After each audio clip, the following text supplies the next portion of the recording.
1987, a historic agreement between the Soviet Union and the United States. President Mikhail Gorbachev and Ronald Reagan signed the INF Treaty, marking a change of course after decades of Cold War nuclear tension.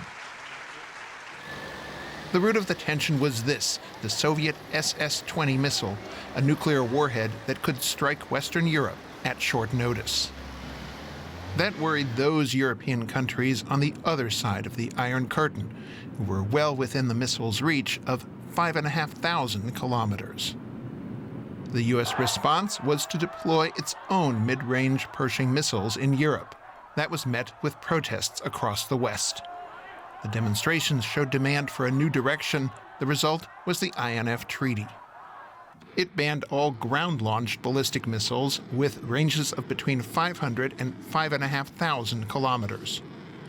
The Soviet Union got rid of 1,846 intermediate-range missiles, and the United States about half as many.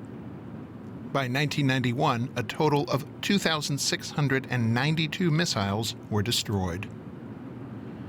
Now, President Donald Trump has officially withdrawn the U.S. from the treaty. Washington and its NATO allies say Russia has deployed new intermediate ground missiles that violate the INF's terms. Moscow, for its part, has also pulled out of the treaty, charging that Washington has breached the INF by setting up missile defense stations in Eastern Europe. Analysts worry a new Cold War-style arms race could be looming. Well, for more, let's bring in our correspondent in Brussels, Terry Schultz. Terry, why have the United States and Russia not succeeded in keeping this treaty alive? Well, Terry, it's not today that the U.S. would say the treaty is dead. It would allege that Moscow violated the INF years ago when it started building this missile system, and that basically it's not a treaty if only one side adheres to it. And it took the U.S. a few years to convince the Europeans, its NATO allies, that this is indeed the case and that it's more dangerous to continue to follow an accord that isn't working. And now all of NATO unanimously supports the United States pulling out of the treaty. Russia has been given many warnings until the very last minute. And now, while some European leaders don't like that the INF is dead, they understand it. Now, many see the termination of this treaty as a threat to global peace. UN Secretary General Antonio Guterres had this to say yesterday. The Intermediate Nuclear Forces Treaty, the INF, is a landmark agreement that helps stabilize Europe and end the Cold War.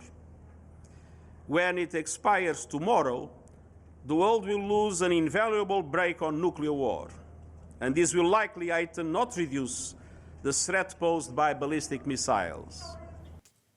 Terry, is the UN Secretary General right to be worried? Are we facing new threats, possibly a new arms race?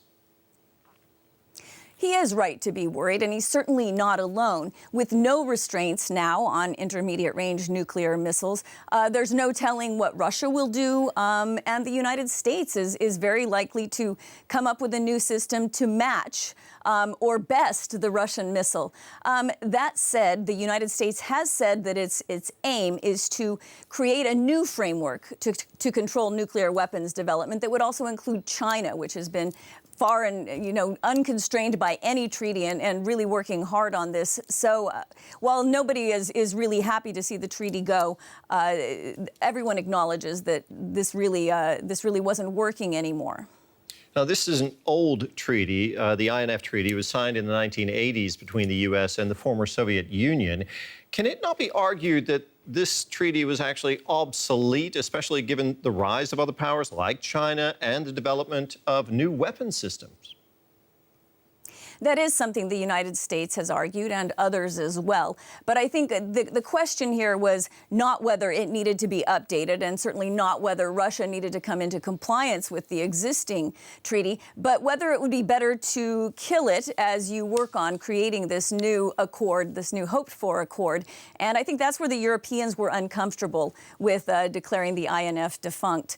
But now that's the deal. That's today. As Secretary General of NATO Jens Stoltenberg says, they simply have to adjust to living in a post-INF world.